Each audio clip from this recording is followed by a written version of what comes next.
I love symmetry. I'm not sure exactly why, but I've loved it since I was a kid. Most children are messy and forgetful of their things. Not me. I knew everything has its place in my room. Everything was right where it belonged. My parents didn't have it. My grandparents didn't have it either. Not a single person in my family had it. I've started referring to it as it because I truly believe it's a thing inside me.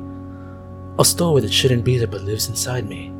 It's a need, a desire, a longing to be perfect. Perfect on both sides.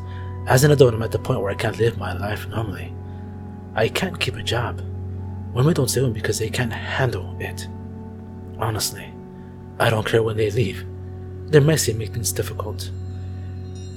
They roll over to my side of the bed instead of staying on their own. They leave dishes on one side of the sink but not the other.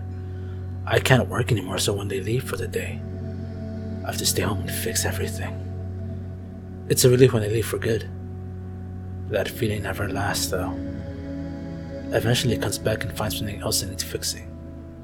You may be asking, why would I stick a relationship to begin with if I can't stand them? Well, it's hard for me to sleep in the middle of the bed all night without moving.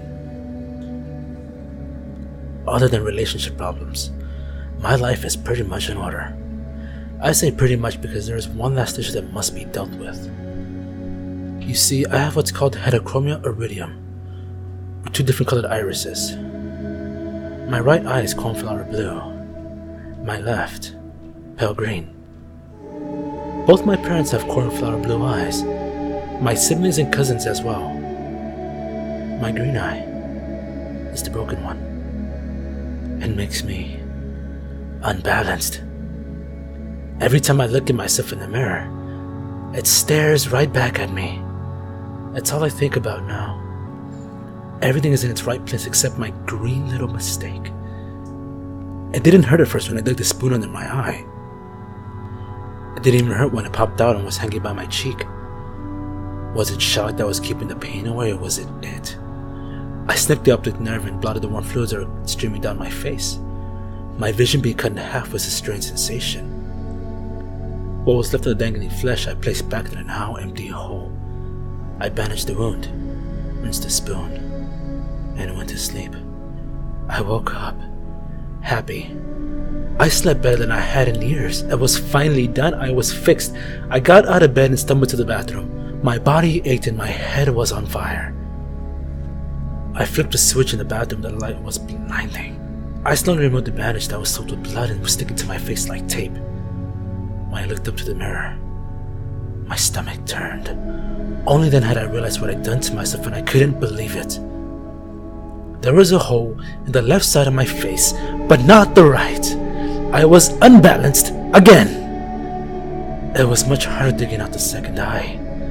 My hands were shaking when I dug the spoon in. I missed several times, puncturing my pupil 3 times before I could get it in the right place once the eye popped out.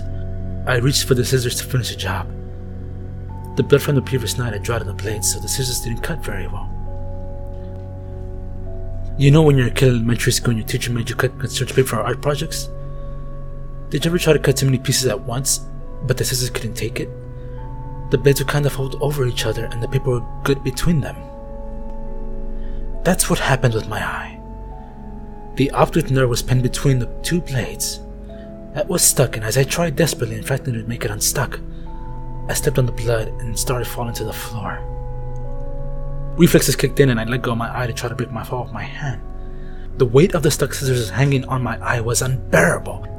I knew I couldn't stand it long enough to make it to the kitchen to get a knife, so I pulled. I pulled it straight out of my head. I felt the flesh tear from inside my skull. I felt it rip and spew liquids everywhere. I knew I was crying, but there was no telling the tears from the blood from the ocular fluid. When I heard the wet slap of bloody flesh against the tile floor, I knew I was done. I knew it was done. I could live my life now without having to see people's awful, messy, uneven lives. The relief washed over me, and I knew I would last this time. I had never felt this way before. Never had this much hope. As I laid in my bathroom on that cold, wet, sticky tile, I smiled for the first time in years.